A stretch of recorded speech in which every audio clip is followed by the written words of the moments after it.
আজকে যে ঘটনাটি শুনবেন সেই ঘটনাটির নাম শ্মশানের পাশে মুদির দোকান, ভয়ানক ভূতের ঘটনা।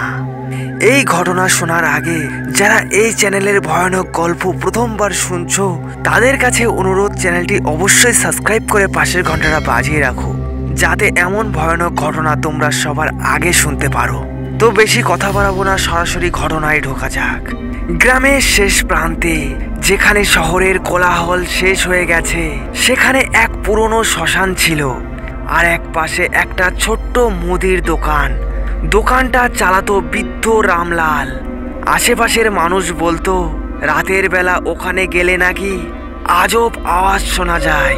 তবে রামলাল ছিল নির্বিকার, কখনো ভয় পায়নি। সে বছরের পর বছর এই দোকান চালিয়েছে, কখনো ভয় পায়নি।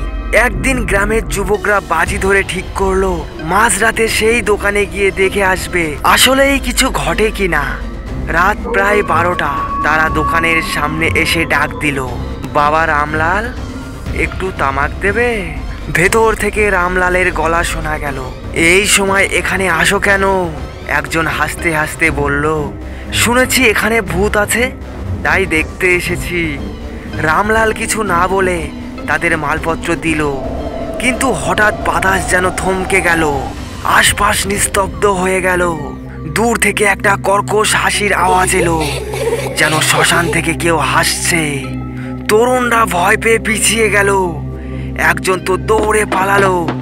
বাকিরা একটু সাহস করে দোকানের সামনে দাঁড়িয়ে থাকলো। হঠাৎ একটা ঠান্ডা বাতাস এসে তাদের গা শিউরে দিল। দোকানের বাতিটা একবার টিম টিম করে নিভে গেল, আবার জ্বলে উঠল। রামলাল নিচু গলায় বলল, এখান থেকে চলে যাও, আজকের রাত ভালো না। কিন্তু এক যুবক বলল, বাবা তুমি এখানে থাকো, তোমার তো কিছু হয় না। রামলাল একটু হাসলো, তারপর বলল, আমি তো অভ্যস্ত, কিন্তু তোমরা নতুন, যা দেখবে সহ্য করতে পারবে না।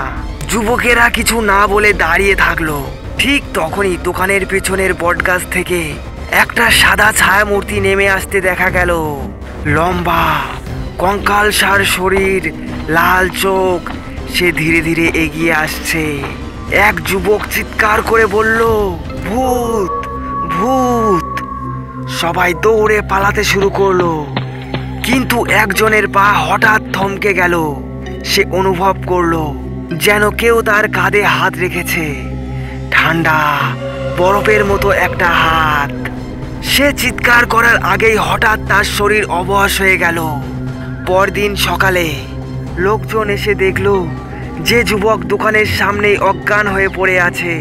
রামলাল তাকে জাগানোর চেষ্টা করলো, কিন্তু সে শুধু একটা কথাই বলছিল, ওরা আমাকে নিয়ে যাবে, ওরা আমাকে দেখতে পেয়েছে।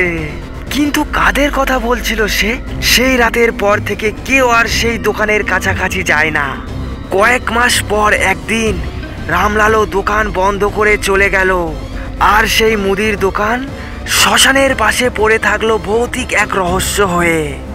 কেউ জানে না সত্যিই কি সেখানে ভূত ছিল, নাকি এটা নিছক গুজব। তবে যারা সেই রাতের ঘটনা দেখেছিল তারা কেউ ভুলতে পারেনি, আর যারা জানার চেষ্টা করেছিল তারা আর ফিরে আসেনি। আজকের এই গা শিউরে ওঠা ঘটনা কেমন লাগলো অবশ্যই কমেন্টে জানাও বন্ধুরা। এই ভৌতিক ঘটনা যদি ভালো লাগে তাহলে অবশ্যই চ্যানেলটি সাবস্ক্রাইব করে ভিডিওতে একটি লাইক করে যাবেন। আর এমন ধরনের ভৌতিক গা শিউরে ওঠার মতো ঘটনা শুনতে হলে অবশ্যই আমাদের পাশে থাকতে হবে। আজকের মতো ঘটনা এই পর্যন্ত, দেখা হবে অন্য কোনো ভৌতিক ঘটনা নিয়ে।